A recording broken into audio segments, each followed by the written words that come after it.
Okay, this is the second part of the iMovie tutorial. I'm so excited I've even shaved for you. Actually, and I'm filming in front of a green screen. I wish I was sitting there. This is a photograph I took when I was at Cranfield University. But I'm sitting in a studio and the weather outside is pretty miserable. But let's pretend that I'm sitting outside here. Let's get back into iMovie, second part of the tutorial. Here we go. So I'm going to work on the first project we created. Let me show you very quickly the third project. This is just footage, and this was footage that I've got into the third project, or the first project we created. And this footage was filmed on a GoPro. You can see my shadow there, very high resolution.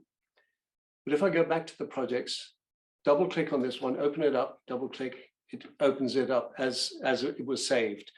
And of course, iMovie automatically saves, which can be a liability as well as a boon or an asset. As I covered in the first part of this tutorial, your video is governed by the very first graphic or image that you put into your timeline. So if it's only a 720 graphic or image, everything else is governed by that. So even if you put in higher resolution video, as I've got, further down in your timeline, it'll be governed by the first piece that you put in.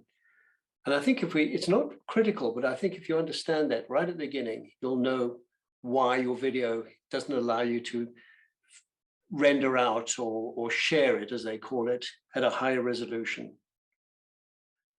Thereafter, you got two, as I've said, you've got two video channels or video tracks. And then you've got text above that. You can put in text, you can put in dynamic text, or pretty much any text. You can copy text from Word document, for example, and put it in there. And then you've got your audio tracks below. And the audio tracks, you can do a number of them as far as, I'm not sure how many you can do, but you can put in a number of audio tracks. So you can put audio over audio. And of course, if I play this, let me just play this. In real time, you can adjust it. If I adjust it, pulling this up, I'm adjusting the volume, pull it right down to nothing. That's our audio. Press our space bar to stop. We press our space bar to start. These here are fades, and I'll cover that as well. These are, I'm dragging left and right. This is your fading your audio out. So if I go to that part of the audio and I play it, you'll hear it fading out. Eventually, but it fades out to nothing. And of course, you can splice these. You can cut and splice it. So I can say, right, I want to split the clip. This is right clicking. There's a lot of right clicking involved in iMovie. Okay, so now I'm going to get rid of everything. Open up the original project, and you'll see that iMovie again brings in everything that you saved previously. It's an automatic save. So the last action that you took is what iMovie saves. So I'm going to delete everything here. And I'm going to go through some of the assets. Some of the assets we won't use, so you can actually delete them. If you right click on this, you've got some funny things here. You've got this, this unrate. But I'm going to delete this just to show you. If it's right click, there's a lot of right clicking, as I mentioned. Deleted that. iMovie's got a number of built-in transitions and backgrounds. So let's go into some of the backgrounds. And if I choose any of the backgrounds, drag it down to my timeline, it automatically gives me that time frame. I can extend it. All it's doing is making that slower, the action slower. It's not actually adding anything to it. I can make it faster by dragging in and dragging out, make it slower. I'll go back to the original. Now we're going to get some titles, some text, and we're going to go use some of their built-in text titles. There's quite a variety here, and you can scroll through, you can actually test them out by scrubbing. These are called lower thirds. And the lower third, you'll often see on professional videos, you'll see the name of the person and their job description, or a title and job description. I'm just going through, and I'm going through some of the titles here, and I've chosen this one.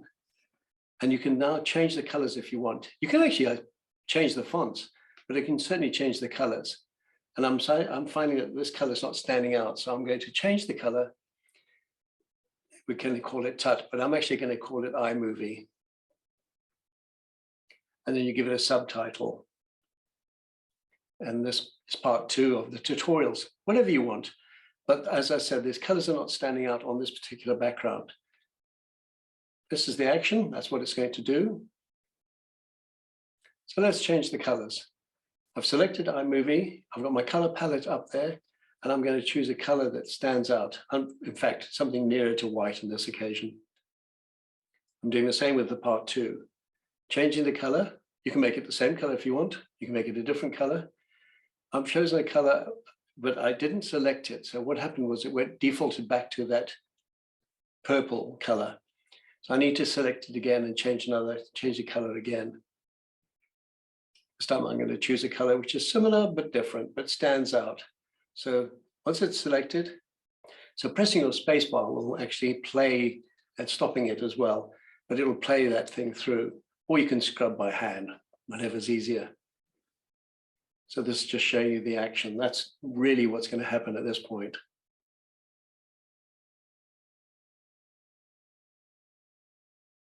So what I'm going to do now is I'm going to add the next part of this. I'm going to add some footage, and then we're going to choose some transitions.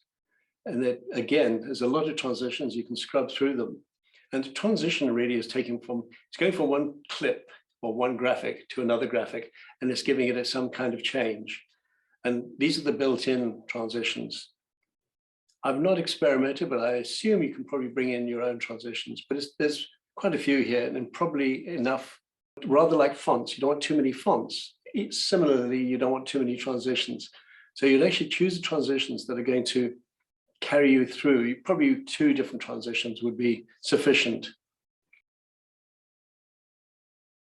Yeah, the weather outside is pretty awful today. There's a weather warning and a wind picking up and everything, but let's carry on with this tutorial. This is taking you through the transitions and then audio. Here we go. So what I've got here is just the one transition which we put in. I can change it. If I don't like it, I can always change it. But let's put some footage in and show you how transition works.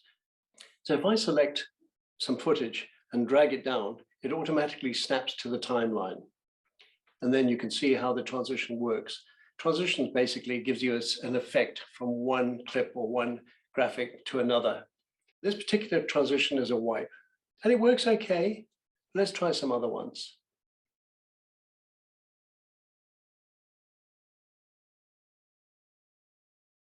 So if I take the transition out, this becomes what they call a cut, and it's cutting from one directly to another without any action or any transition. So now I'm testing various transitions. I'm trying them out, scrubbing through them to see how they work. This is a wipe. I'm going to drag it down. You drag it down in between the bits of footage that you want to drag it into. So I select one, drag it down, and put it in the position where I want it. It might not be the effect that I want, and I'm going to try it out. This is a wipe from left to right. I'm not entirely happy with this one.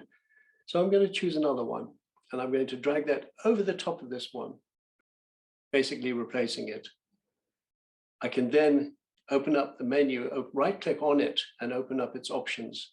And then we've got what we call a precision, or they call a precision editor. It doesn't give you a lot of options, but you can actually extend the duration of this transition or shrink it down, make it faster or slower. And now, of course, it's always a good idea to test your playback. And iMovie lets you play back in real time, most of the time, depending on the power of your computer, but you should be okay. This transition I'm more happy with. And of course, you can always extend your text. I'm going to quickly take you through that. Your text bar, your text line, you can add new text, you can change the type of text, you can extend it so that it comes in slower. This is just the title, and I've extended it so it stays on screen much longer before it goes off. But of course, you might want to do that with other text as well.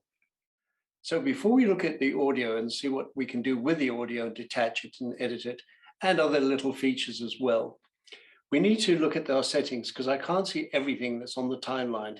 You can see it runs over to the right here. So we're going to look at our settings.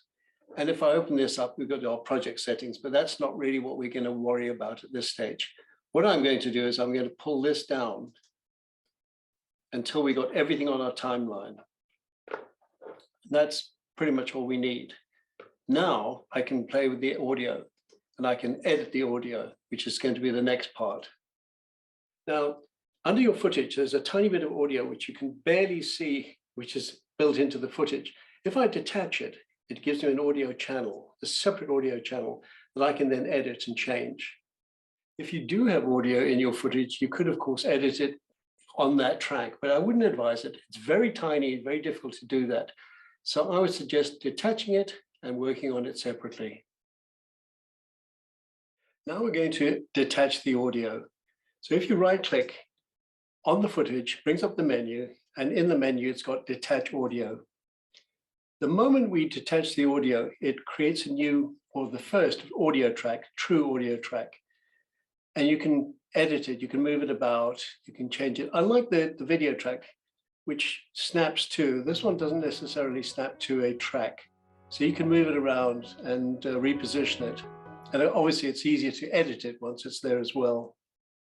And once again, we test the replay. So I've adjusted the volume and the speed and the transition, and repeatedly we will test them.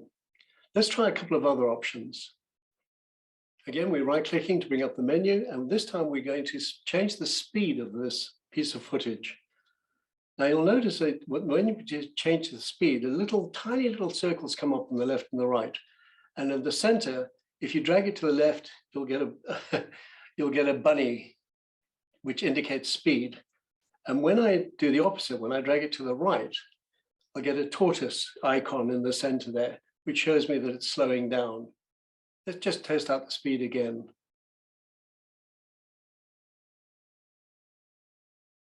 Now we'll return to the original and I'll stretch it out and I'll show you the opposite.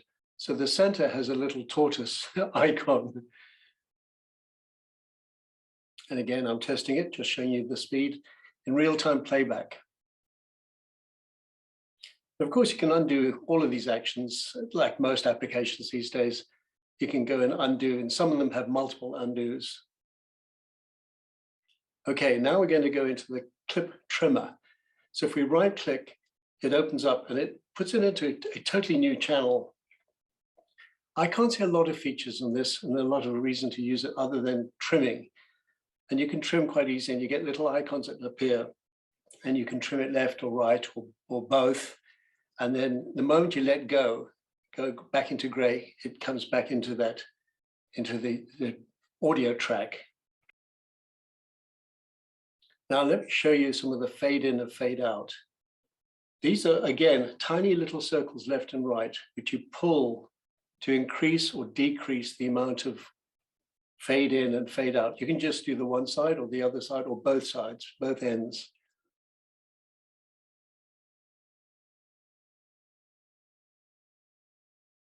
And that's obviously a demonstration of the fading out.